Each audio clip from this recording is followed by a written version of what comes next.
Escorting the Dead by T.A. Sullivan. Read how a bicycle accident and near-death experience changed my life, along with my understanding of life and death. How out of that experience came the job of escorting the dead to the afterlife. A job that's filled with as much heartache as it is joy. It's a job that has taught me a lot about compassion and love, but most of all, it's taught me that death is merely another step along life's path. Dedications. To my husband, the most loving person I know. To my great friend Anna, she always understood. To my late sister-in-law, who encouraged me to finish this even from the afterlife. To Kathy, my mentor and longtime friend. And to everyone who has ever lost a friend or loved one. Is there life after death? Have you ever thought about what happens when we die? Most of us have, I'm sure. Every time someone in your social circle dies, friend, relative, coworker, acquaintance, you wonder. Even when it's someone you merely read about in the news, there's still that fleeting wonder of whether there is something more, something beyond this life, waiting for them. Waiting for you. Maybe it's about time that we brought death out of the coffin, so to speak. Maybe if we pull back the shroud, we'll see that what lies beyond isn't as frightening as we think. Maybe the image of a grim reaper coming forth from its Stygian depths to spirit us away isn't as far off as we'd like to believe, yet death certainly isn't as bleak and intimidating as we fear either. And do we even really know what death is? According to the dictionary, death is the state of non-being. However, logic, common sense, science, and religion all tell us that there is no such state. They all say that although the physical form ceases to function, another part of us lives on, therefore you can never not be. That part of us that continues to exist is referred to by religion as the soul, the core essence, the spirit, and the chi, while science calls it the psyche, the aura, a vibrational frequency, and a bioenergy. Whatever name you give it, something of us remains, once the body ceases to be. So death is just an altered state of being, a state in which matter ceases to function, but awareness continues. Therefore, while the person we knew and interacted with is no longer available to us, although we can no longer pick up a phone and call or text them, receive emails from them, or see their smiling face, they still exist. Just not in a state we recognize. But where do they exist? In what form do they exist? Why can't we see them, hear them, or interact with them? Afterlife beliefs.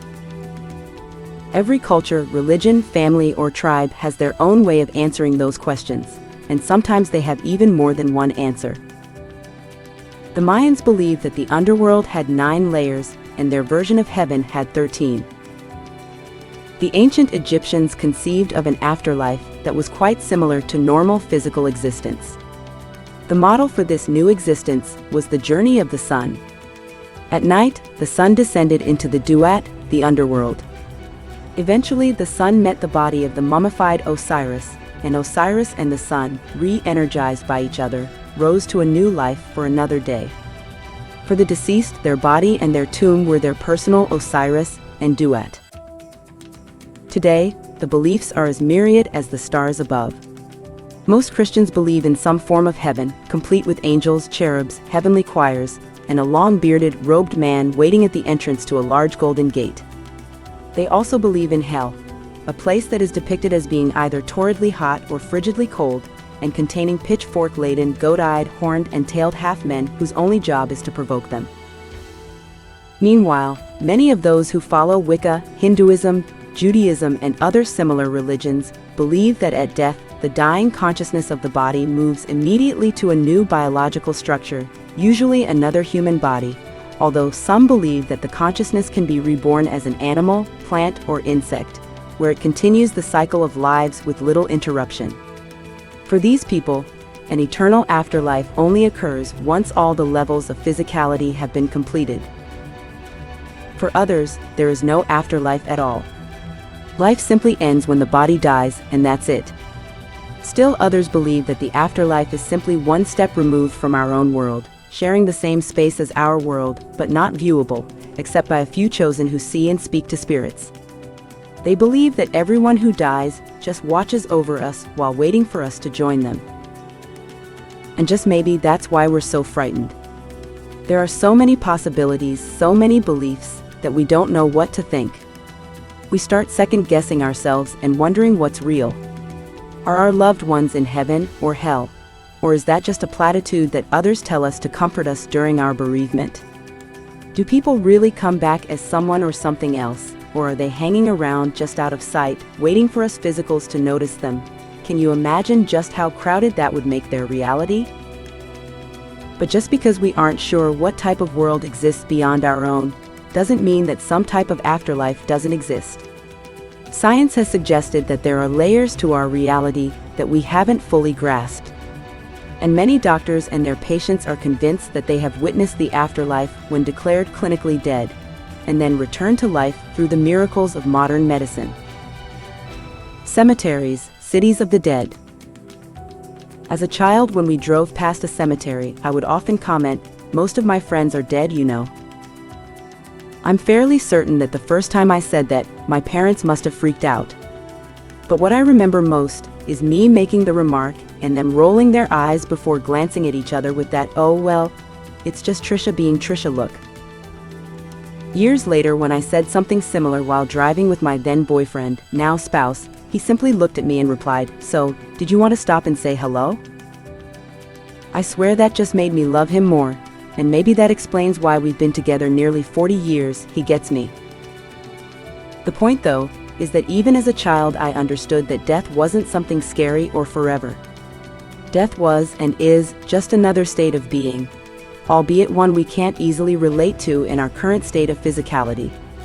However, if we remain quiet in our mind, emotions, and spirit, we can hear those who are no longer in physical form.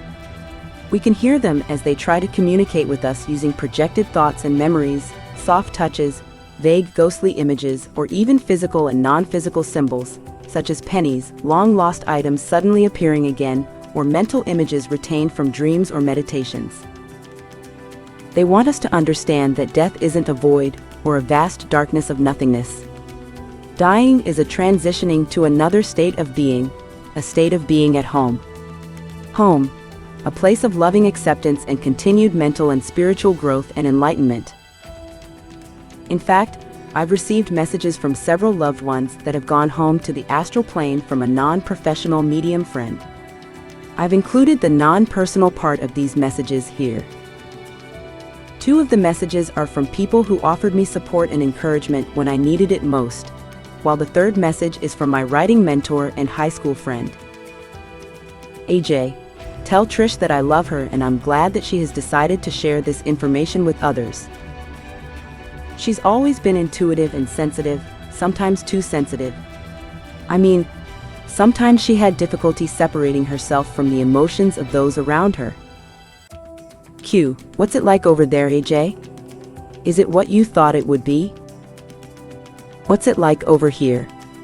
It's hard to put into words. It's heaven, but not the literal heaven that comes with angels, clouds, and harps. It's structured but not formal. Everyone comes and goes, participating in lessons, tasks, jobs, or entertainments of their choice. I've been studying with several of the masters, learning how to bend light and mix it with emotions to create different harmonics. I've also been studying different time spaces on the physical plane to determine which one I might like to return to. Each one has potential, but I need to decide which one will best help me with my goals. JB, it's been hard. Mostly because I haven't completely let go. I keep coming down to the lower levels of the astral plane to watch my family. I worry about them. I've been collaborating with my guide, Jason. He's been helping me work through some of my leftover issues.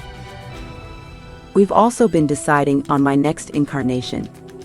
There are several other fragments that I'm working with on this. We want to find a reality where we can try the doctor-patient lesson. It's been a while since I've played doctor. Laughter and happy energy. We're thinking East Coast late 1800s or early 1900s. We'll see what the others have to say. Kathy Baumgardner, Kathy Lins. I really don't recommend dying from cancer too often. It really is painful. But it allowed me to complete the monad, with the soul acting as my mother there in your world.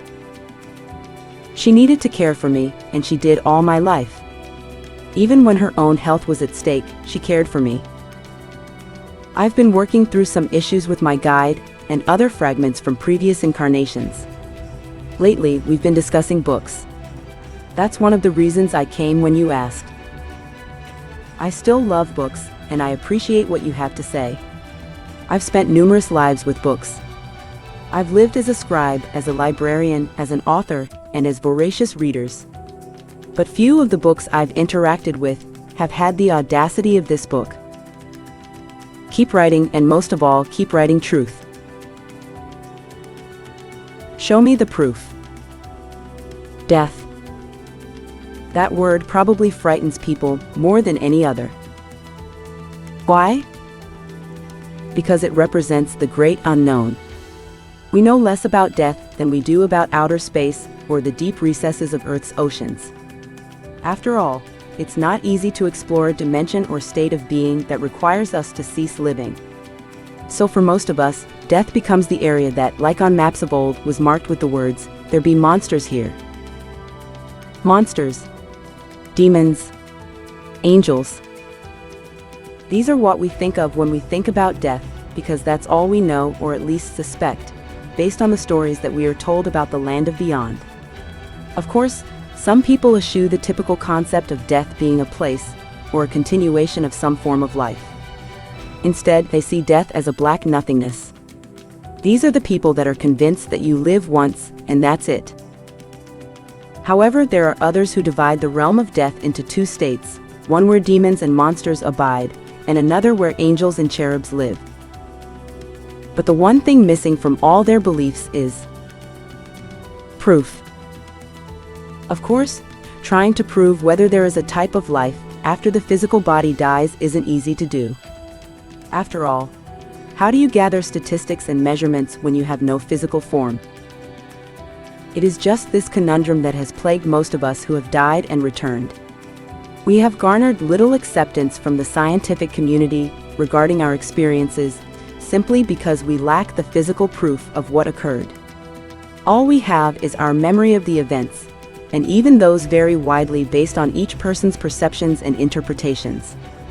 For instance, those who are strict Catholics often see their experiences through the filter of their Catholic iconography and tenets, while those who are atheists may describe their experiences using a filter of science or space aliens. Some experiments have been conducted. They are usually of the sort wherein someone is forced into a chemically or electronically induced death, and then revived within the time limits deemed safe. While these experiments are done in the confines of labs and under the supervision of specialists, the interpretation of what did or did not occur on the other side, if indeed the other side was even reached, is still up to the individual who died. The specialists monitoring the physical side of the experiment can note data on the traveler's body, heart rate, brain waves, blood pressure, etc. However, they are unable to experience what the traveler who died experienced. Scientists can cite all types of speculation and theories to explain what may or may not have occurred. Low oxygen levels in the brain, random electrical pulses, or hallucinations induced by some latent chemical reaction in the dying body. But without proof of whether the dead person actually traveled anywhere, their suppositions are as bogus as their disdain of what the travelers experienced. So even though I've been to the other side a multitude of times, because not only have I experienced a near-death episode, but I also function as a psychopomp for others, both of which I explain in this book, I understand the skepticism. I know that until we devise some sort of carrier to ferry us, the physical us, into the realm of death and back, all any of us has is our own beliefs as to what awaits us when we die. To that end, I have written my interpretation of my near-death experience, as well as my experiences as a psychopomp or death escort. I do this with the hope that this book can help people overcome some of their fear of death. Because death isn't anything to fear. Death is merely another step along life's path.